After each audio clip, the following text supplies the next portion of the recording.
Telangana revenue మంత్రి శ్రీనివాస్ రెడ్డి ఆయన ఇంటి మీద ఈడీ దాడైతుంది. ఈడీ దాడైతుంది.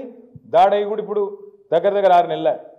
అటు ఈడీ ఓడు నోరు తెరుస్తలేడు, ఇటు ఈయన నోరు తెరుస్తలేడు. ఏమైందిరా భయ ఏమైనా దొరికిందా అంటే ఆయన చెప్పాడు, ఈయన చెప్పాడు, ఇద్దరు చెప్పారు. అంటే ఎంత దగ్గర సంబంధం చూడండి. ఆఖరికి నిన్నగాక మొన్న సోనియా గాంధీ గారి మీద రాహుల్ గాంధీ గారి మీద ఈడీ వాళ్ళు ఛార్జ్ షీట్ వేసారు. నేషనల్ హెరాల్డ్ అని ఏదో స్కామ్ అయింది 2000 కోట్లు అని చెప్పి 2-3 రోజుల కిందట ఛార్జ్ షీట్ వేసారు. దేశంలో ఉన్న కాంగ్రెస్ వాళ్ళందరూ లొల్లి పెట్టారు. పాప మా మహేష్ గౌడ్, అంజన్ యాదవ్, విఎన్ మంత్రావు సాబ్ వీళ్ళందరూ పోయి ఈడీ ఆఫీస్ ముంగడ పడ్డారు, ధర్నా చేసారు, లొల్లి పెట్టారు, తిట్టిరు. వాళ్ళిద్దరైతే గలీజ్ తిట్లు కూడా తిట్టిరు. కానీ రేవంత్ రెడ్డి గారు మాత్రం ఇప్పటికి 5-6 రోజులే కుయ్యి లేదు, కాయి లేదు, సడీ లేదు, సప్పుడు లేదు. ఏది రాహుల్ గాంధీని సోనియా గాంధీ మీద కేసు పెడితే కూడా కేంద్ర ప్రభుత్వం రేవంత్ రెడ్డి మాత్రం ఉష్ గప్చుప్ అంటుండే తప్ప మాట్లాడతలేడు. ఎందుకు? ఏం అర్థం చేసుకోవాలి మరి మనం దీన్ని? రాబోయే రోజుల్లో జరగబోయే రాజకీయం గురించి ఇది ఒక సంకేతమా? 2 పార్టీలు ఒకటై ఒకరినొకడు కాపాడుకుంటూ బీఆర్ఎస్ను ఖతం చేసి మళ్ళీ మనం చూసుకుందామనే ఒక దానికి ఒక ఆలోచన ఈ తెలంగాణ సమాజం కూడా జాగ్రత్తగా ఆలోచించాలి. ఎందుకు వీళ్ళిద్దరికి అంత కోపం? గులాబీ జెండా అంటే ఏం తప్పు చేసింది గులాబీ జెండా? తెలంగాణ తెచ్చుడు తప్పైందా? తెలంగాణను అగ్రభాగాన నిలబెట్టుడు తప్పైందా కేసీఆర్ గారు? తెలంగాణలో జిల్లాకు ఒక మెడికల్ కాలేజ్ పెట్టుడు తప్పైందా? ప్రతి ఊరును బాగు చేసుడు ఇంతకు నరోత్తం రెడ్డి చెప్పినట్టు ప్రతి ఊరును బాగు చేయాలని చెప్పి జాతీయ స్థాయిలో 30% పంచాయతీ అవార్డులు గెలుచుకునే స్థాయికి తెలంగాణ తీసుకుపోవడం తప్పైందా? ఇంటింటికి నల్లా పెట్టి దేశానికి ఆదర్శంగా నిలబడడం తప్పైందా? మిషన్ కాకతీయ పెట్టి అన్ని చెర్లను బాగా చేసుడు తప్పైందా? ఏం తప్పు చేసిండు కేసీఆర్ గారు? రైతు బంధు తెచ్చి భారతదేశంలో పీఎం కిసాన్ అని ప్రధానమంత్రి నరేంద్ర మోడీ పెట్టేందుకు ప్రేరణగా నిలిచుడు తప్పైందా? ఏం తప్పైంది? యాదాద్రి గుడిగట్టుడు తప్పైందా? లేదా మా అక్క నాయకత్వంలో మన ఊరు మన బడి అని పెట్టి దాదాపు 26,000 పాఠశాలలు, ప్రభుత్వ పాఠశాలలను 3 దశల్లో మంచిగా చేయాలని ఆలోచన చేసుడు తప్ప, తెలంగాణలో పచ్చదనం పెంచుడు తప్ప, నీళ్ళను పెంచుడు తప్ప, భూముల ధరలు పెరుగుడు తప్ప, తెలంగాణలో ప్రతి ఇండస్ట్రీ బాగుపడుడు తప్ప ఏంది మనం చేసిన తప్పు? ఎందుకు వెనుకపోవాలి? ఎందుకు కథం కావాలి బీఆర్ఎస్? అందుకే మీతో రిక్వెస్ట్ చేసేది, ప్రార్థించేది, ఈ పార్టీ ఇంకో 25 ఏళ్ళు, ఇంకో 50 ఏళ్ళు గట్టిగా ఉండు అనేది, మంచిగా ఉండు అనేది. అధికారం ఎవరికి శాశ్వతం కాదు. అప్పుడప్పుడు అధికారంలో ఉంటాం కావచ్చు, అప్పుడప్పుడు ప్రతిపక్షంలో ఉంటాం కావచ్చు. ఎట్లున్నా ఈ గులాబీ జెండానే తెలంగాణకు శ్రీరామ రక్ష. ఇది మనం మర్చిపోవద్దు. ఈ గులాబీ జెండానే తెలంగాణకు గుండె ధైర్యం. ఇది ఉన్నంతకాలం తెలంగాణ గలం విప్పుతూనే ఉంటుంది. గలం విప్పుతూనే ఉంటుందని నేను ఉత్తగానే అంటలేను. మూసీ అని చెప్పి మూసీలో మీ రాజేంద్ర నగర్ నియోజకవర్గంలోని హైదర్ షా కోట్లో పక్కనే బౌద్ధుర్పురాలో కిషన్ బాగ్లో ఇష్టం వచ్చినట్టు అరాచకం చేస్తుంటే అడ్డుకున్నది ఈ గులాబీ జెండానే, మర్చిపోవద్దు. హైడ్రా పేరు మీద పేద ప్రజల గుండెలు ఆగిపోతుంటే, ఆ దౌర్జన్యాలు ఇష్టం వచ్చినట్టు కొనసాగుతుంటే అటు కోర్టుకు పోయింది, ఇటు నిలదీసింది, ప్రభుత్వాన్ని కడిగేసింది అసెంబ్లీలో. ఇదే గులాబీ జెండా, మర్చిపోవద్దు. లగచర్లలో కొడంగల్లో అక్కడ ఉండే గిరిజన రైతులు వాళ్ళని 40 రోజులు జైల్లో పెట్టి బేడీలేసి గుంజుకొని వాళ్ళ భూములు గుంజుకునే ప్రయత్నం చేస్తే, అక్కడ ఆడవాళ్ళ మీద అసభ్యంగా ప్రవర్తిస్తే అడ్డుకొని ఢిల్లీ దాకా పోయి కొట్లాడింది ఈ గులాబీ జెండానే, మనం మర్చిపోవద్దు. నిన్నగాక మొన్న సెంట్రల్ యూనివర్సిటీ విద్యార్థులు కంచగచ్చిబౌలిలో కొట్లాడుతుంటే వాళ్ళకు అండగా నిలబడ్డది ఎవరు? ఈ గులాబీ జెండా కాదా? అందుకే నేను అనేది, ప్రజలకు ఏ కష్టం వచ్చినా ఆనాడు ఉద్యమంలో, తర్వాత అధికారంలో, ఈరోజు ప్రతిపక్షంలో నిలబడ్డది, నిల్చునేది ఈ గులాబీ జెండా. అందుకే ఖచ్చితంగా ఈ గులాబీ జెండానే తెలంగాణ గుండె ధైర్యం అనే మాట మళ్ళొక్కసారి మీకు గుర్తు చేస్తూ, 27 నాడు తమ్ముడు కార్తిక్ రెడ్డి గారు చెప్తా ఉన్నారు, సోదరులు అనంత్ రెడ్డి గారు, కృష్ణారెడ్డి గారు కూడా చెప్తా ఉండే, ఇప్పుడు అన్న మరి పెద్ద ఎత్తున వస్తున్నామని చెప్పిండ్రు. కానీ పెద్ద ఎత్తున వచ్చారంటే మీరు దయచేసి ఒక రిక్వెస్ట్, హైదరాబాద్ల మీద ఒక బదనాం ఉంది మన మీద. ఏంటంటే మనం కొద్దిగా హైదరాబాద్ రంగారెడ్డి కరెక్టే అక్క మీరు చెప్పేది. అంటే రాజేంద్ర నగర్ మళ్ళీ ఇటే కదక్క, అయితే రంగారెడ్డి సరే ఓకే. హైదరాబాద్ అంటే మనం హైదరాబాద్లో కలిసిపోయినట్టు అయిపోయినాం కదా. కాబట్టి నేను ఏమంటున్నా అంటే జర వీళ్ళు టైంకు రారనే బదనాం అవుతున్నది మన మీద. టైంకు రారు, వస్తే కూడా మళ్ళీ ఎక్కువసేపు కూర్చోరు, ఒకళ్ళు అటు ఫోన్ పట్టుకొని అటు విక్తారు, ఒకళ్ళు ఇటు ఫోన్ పట్టుకొని ఇటు విక్తారు, కొద్దిగా బిజీగా ఉంటారు వీళ్ళనే బదనాం అవుతున్నది. కాలాగదు మనకే. నేను వేరే ఉద్దేశంతో అంటలేదు. దయచేసి నేను మిమ్మల్ని కోరేది ఏంటంటే, ఇది నా ఇంట్లో పండుగనో మీ ఇంట్లో పండుగనో కాదు, మనందరి ఇళ్ళల్లో పండుగ. ఇది మనందరి కుటుంబమైన ఈ పార్టీ యొక్క 25వ వార్షికోత్సవం. ఖచ్చితంగా దీన్ని అద్భుతంగా చేసుకోవాల్సిన బాధ్యత మన మీద ఉంది. 3-4 పనులు మనం చేసుకోవాలి. ఇంకా వారం రోజులు టైం ఉంది. సరిగ్గా ఇవాళ 20 తారీఖు, మనది 27 తారీఖు రోజు ఉన్నది. మీ అందరితో వచ్చే సండే మీ అందరితో ప్రార్థన ఏంటంటే, మొట్టమొదలు మీరు చేవెళ్ళలో రాజేంద్రనగర్లో మీరు బాగా హుషారు కావాలి. ఎందుకంటే 2 నియోజకవర్గాల్లో కూడా ఉప ఎన్నికలు ముమ్మాటికి వస్తాయి. 2 కూడా మళ్ళా గుద్ది గెలవాలి అంటున్నా. గుద్ది గెలవాలంటే ఇక మళ్ళా దిమ్మ తిరగాలి కాంగ్రెస్ పార్టీ. ఆ స్థాయిలో గెలవాలి. నెంబర్ 1. అది జరగాలంటే ఏం చేయాలి? మరి ఎక్కడెక్కడనైతే బస్తీలలో జెండా దిమ్మెలు ఉన్నాయో, ఊళ్ళలో జెండా దిమ్మెలు ఉన్నాయో, ఉన్న వాటికి మంచిగా రంగు వేసుకోవాలి, మళ్ళీ పింక్ పెయింట్ పూసుకోవాలి, మంచిగా పేరు రాసుకోవాలి, కేసీఆర్ జిందాబాద్, జై తెలంగాణ అని చెప్పి మంచిగా బందోబస్తుగా ఇంట్లో పండుగకు సిద్ధంగా బోనాల పండుగకు, బతుకమ్మ పండుగకు, దసరా పండుగకు చేసుకోమంతా మంచిగా ఇల్లు చదువుకోవాలి, మంతా ఇల్లు ఉడుచుకోవాలి, సున్నాలు వేసుకోవాలి. సున్నాలు వేసుకుంటే వాళ్ళు ఇప్పుడు ఎల్లమ్మ పండుగ ఉందనుకో చేసుకోరా.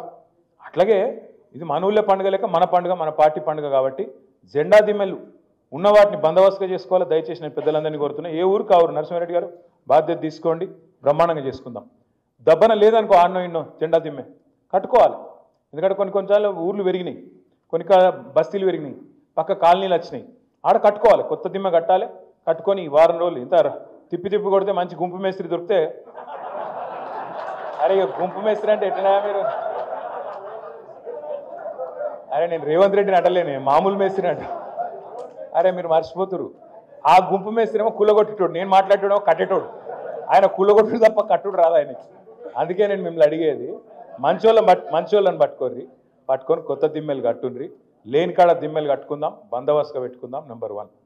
రెండోది ఉన్న కాడ మంచిగా వాటిని టింకరింగ్ చేసుకొని మంచిగా వేసుకొని తయారు చేసుకుందాం. పార్టీ మెటీరియల్ మొత్తం పంపింది, జెండాలు గిండాలు మొత్తం పంపిరు. మీరు కదిలితే ఎట్లా కదలాలంటే మొత్తం జెండాలు గిండాలు కట్టుకొని మంచిగా మెడల కండువాలు వేసుకొని టోపీలు గిపిలు పెట్టుకొని, అరే కదిలినరా భయ్ వీళ్ళు మళ్ళీ రంగారెడ్డి జిల్లా వాళ్ళు కదిలినరు అని చెప్పి కాంగ్రెస్ బీజేపీ వాళ్ళ గుండెలు జారిపోయేటట్టు కదలాలి. మీ బస్సులకు ఇప్పుడు మొత్తం తెలంగాణలోనే రిచెస్ట్ జిల్లా ఏది? మరి మీ కాడ కార్లు ఏం తక్కువ లేవు నాకు తెలుసు. కానీ మరి పార్టీ దూరం అవుతుంది కదా అని చెప్పి బస్సులు పార్టీ ఇంతజాం చేసింది. ఈ కార్లు రాన్రి, కానీ మీరు పెద్ద నాయకులందరూ బస్సులనే రావాలి. ఒక్కరోజు కష్టపడాలి. కార్తిక్ రెడ్డి గారు నేను కోరుతున్నా, ఆయన కూడా బస్సులనే రావాలి. గట్టిగా సభలు కొట్టారు. కార్తిక్ రెడ్డి గారు బస్సులనే వస్తారు, సవితక్క కూడా వస్తుంటే ఇంకా గట్టిగా ఇంకా గట్టిగా కొట్టాలి. ఎందుకంటే నాయకుడు అనేటోడు ముంగటపడి మనం లీడ్ చేయాలి. ఖచ్చితంగా మనం బస్సు ఎక్కితే మనం ఎంబడి అందరు ఎక్కుతారు. లేకపోతే ఏమవుతుంది? ఎవరి కార్ల వాళ్ళు కూర్చుంటారు, అరే రండి రా భయ్ అని చెప్పి మీరు బయలుదేరిననుకో, ఆ బస్సు అటుకెళ్ళటే ఎక్కుతుంది. ఆ బస్సులో 10 మంది 5 మంది ఎక్కి ఆయన మధ్యలో దిగి మధ్యలోకి వెళ్ళిపోతారు. మీకు తెలుసు, నాకు తెలుసు. 25 ఏళ్ళ గామాత్రం అనుభవం వస్తుంది కదా, వచ్చింది. అందుకే దయచేసి మిమ్మల్ని కోరేది, ముందే మన మీద బద్నాం ఉంది, కాలాగదని ముందే మన మీద బద్నాం ఉంది, వీళ్ళు చివరి దాకా ఉండరండి. మరి ఉంటామా? చేసుకుందామా? పక్కా చేద్దామా? మీ టార్గెట్లు సబితక్క, తర్వాత కార్తీకు, తర్వాత అనంతన్న, కృష్ణన్న అందరు మీకు వచ్చి కూర్చొని చెప్తారు. మీరు దయచేసి కూర్చొని మంచిగా ఎక్కడోళ్ళు అక్కడ ఇప్పటి నుంచి ప్లాన్ చేసుకోరు. దిమ్మెలు, బంటింగ్లు కట్టుడు, బ్రహ్మాండంగా పోస్టర్లు, వాల్ రైటింగ్లు. ఇక ఇంట్లో పండుగ అన్నప్పుడు ఏమేమి చెప్తామో అవన్నీ చేయాలి. దానికి మీరు చిన్నపిల్లలు కాదు, నేను మీకు బొట్టు పెట్టి చెప్పే అక్కర లేదు, పక్కా చేయాలి. రెండవది, మా పద్మనాభ సాబ్ ఉంటాడు, మా చిచ్చా, ఎవరు సికింద్రాబాద్ ఎమ్మెల్యే సాబ్. ఇక హైదరాబాద్లో ఎట్లుంటారో మీకు తెలుసుగా. ఇదివరకు వరంగల్ మీటింగ్ అయింది, మేమందరం మీటింగ్ పోయి వాపస్ వస్తున్నాం. మాకు జనగామ కాడ పద్మనాభ సాబ్ పక్కన ఛాయ్ తాగుతుండు. మాకంటే ముందు ఎట్లా వచ్చిండబ్బా ఆయన అని ఆపుతుంది. ఏం సంగతి చిచ్చా గీడేం చేస్తున్నావే అంటే, నేను ఇకపోయినా ట్రాఫిక్లో ఆడుకు రానేరలేదు నేను అనవాడు. నేనంటే చిచ్చా నువ్వు మంచిగున్నావే, నువ్వు ఎల్లుడు ఆలస్యంగా వెళ్తావు, మళ్ళీ వచ్చి మధ్యలో ఇరుక్కపోయినా మళ్ళీ ఎటకారం నిష్ఠూరం ఎందుకే నాకు అర్థం కాదంటే, ఏం చేయమంటావు రా మరి నేను ఏం చేయాలి అంటుండు. మళ్ళీ మీరందరూ కూడా అసంటోళ్ళే. మంచిగా కండువ దులిపి మీరు స్నానం చేసి పౌడర్ వేసుకొని మంచిగా దూకొని మంచిగా మెల్లగెళ్తామంటే కుదరదు. ఆడికి ఆ రోజు వరంగల్కు 30-40 వేల బండ్లు వస్తాయి. మరి 30-40 వేల బండ్ల ట్రాఫిక్ జామ్ కాదా? బరాబర్ అవుతుంది. మరి ఇరుకద్దు అనుకుంటే ఏం చేయాలి? ముందు వెళ్ళాలి. ఇక ముందు ఎప్పుడు ఏంది మీరు మాట్లాడుకోరు.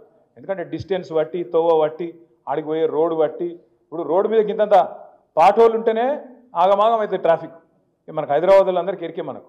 కాబట్టి నా ప్రార్థన ఏంటంటే టైంకి వెళ్ళుండ్రి. పొద్దున ఊళ్ళలో జెండా ఎగిరేయండి, బస్తీల జెండా ఎగిరేయండి. ఎక్కడికక్కడ ఏప్రిల్ 27 నాడు పొద్దున టిఫిన్ తినంగానే మొదలు జెండాలు ఎగిరేసి ఎక్కడికక్కడ జెండాలు గుంజి గట్టిగా అందరు జై తెలంగాణ అనుకొని బస్సు ఎక్కాలి. బస్సు ఎక్కి ఎంత తొందరగా మీరు వరంగల్ చేరుకుంటే మీరు మీటింగ్కి వస్తారు.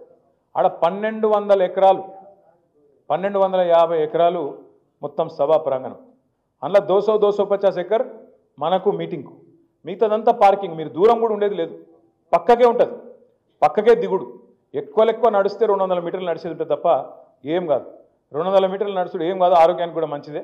తప్పకుండా మీరందరూ మరి చేరుకొని పార్కింగ్ స్పాట్ కూడా మీకు ముందే గూగుల్ మ్యాప్లో పంపుతాం. మీరు ఆడికే రావాలి, ఆడనే దిగాలి, ఆడికే లటే మీటింగ్ చేసుకుంటాం. మీటింగ్లో కూడా లంబాచాడో ఏముండదు. ఇక ధర్మారెడ్డి గారు ఇచ్చినట్టు లంబాచాడో ప్రసంగం కూడా ఎవరు ఇయ్యరు. అక్కడ కేవలం కేసీఆర్ గారు మాట్లాడతారు. మాట్లాడినాక మళ్ళీ మనం బస్సు ఎక్కుడే, మళ్ళీ మనం డిన్నర్కు ఇంటికి చేరుకున్నాడే. అందుకే ఎవ్వరు రంది పెట్టుకోకుండా మీరందరూ ప్రశాంతంగా మీరు ఎవల బస్సు వాళ్ళు ఎక్కి, బస్సు ఎక్కుడంటే మళ్ళీ మీరు ఒక్కలెక్కితే కాదు, బస్సు నిండా చూసుకొని మనోళ్ళందరూ ఇప్పుడే అనుకోండి, ఏ బస్సులో ఏ డివిజన్ వాళ్ళు, ఏ బస్సు వాళ్ళు, ఏ కాలనీ వాళ్ళు ఎంతమంది వస్తుండ్రు అనుకోవాలి. వాళ్ళందరితో మాట్లాడుకోవాలి. బస్సుకి 2 ఇన్ఛార్జ్ పెట్టుకొని పర్ఫెక్ట్ కోఆర్డినేషన్ చేసుకోవాలి. మిగతా వాళ్ళకంటే మీకు ఎక్కువ ముఖ్యం. ఈ 2 నియోజకవర్గాల్లో ఖచ్చితంగా ఉప ఎన్నికలు ఈ సంవత్సరంలోనే వస్తాయి. నేను చెప్పేది ఆషామాషిగా చెప్తలేను. మన రేవంత్ రెడ్డి గారు అసెంబ్లీలో అన్నారు, ఉప ఎన్నికలు రావు అన్నారు. ఏమన్నాడు జడ్జి గారు తెల్లారి? తాట తీస్తా ఇంకోసారి లైన్ దాటితే అన్నాడు. ఊకుంటారా మరి సుప్రీంకోర్టు ఇష్టం వచ్చినట్టు మాట్లాడితే? నీళ్ళు కూడా అంటే మన మీద ఏదో ఒర్రొచ్చు, రోజు సబితక్క మీద ఒర్రొచ్చు, నా మీద ఒర్రొచ్చు అసెంబ్లీలో. ఇక సుప్రీంకోర్టు మీద కూడా ఉడతామంటే ఇట్లా వాళ్ళు ఊకోరు కదా. అందుకే నేను చెప్పేది, రాజేంద్ర నగర్ వాళ్ళు, చేవెళ్ళోళ్ళు మీరు పట్టుబట్టాలి. దయచేసి ఏ ఊరికి ఆ ఊరు ప్లాన్ చేసుకోండి, మైక్రో ప్లానింగ్ చేసుకోండి, ఇన్ఛార్జీలు కరెక్ట్గా పెట్టుకోండి. అనంతన్న కూడా బస్సు ఎక్కాలి, నర్సన్న కూడా ఎక్కాలి, కృష్ణన్న కూడా ఎక్కాలి. ఇక వీళ్ళు వాళ్ళు కాదు, అందరూ మొత్తం అందరం బస్సు ఎక్కాల్సిందే, రావాల్సిందే. మీరందరూ కార్లు ఉన్నోళ్ళే. మీ కార్లు ఉంటే వెనకాల మీ నాయకులను కొంతమందిని కూర్చోబెట్టారు, కార్లు తెప్పించుకోండి. కావాలంటే వచ్చేటప్పుడు కార్లలో నేను అద్దంటలేదు, కానీ పోయేటప్పుడు అయితే అందరం కలిసికట్టుగా బస్సులనే పోదాం. మరి జాగ్రత్తగా పోయి జాగ్రత్తగా వద్దాం. ఏ రోజు డేటు? 27. వేరే పనులు పెట్టుకోకురి. ఆ రోజు సండేనే, నాకు తెలుసు మీకు వేరే పని కూడా ఉండదు. 20 రియల్ ఎస్టేట్ పనులు అయితే అసలే లేవు, ఏం మీటింగులు లేవు, ఏం లేవు. కాబట్టి అందరూ కూడా ఉదయమే బస్సు ఎక్కుండ్రి, సీదా చెలో వరంగల్, ఆడ కలుసుకుందాం మళ్ళందరం. జై తెలంగాణ, జై కేసీఆర్. Thank you.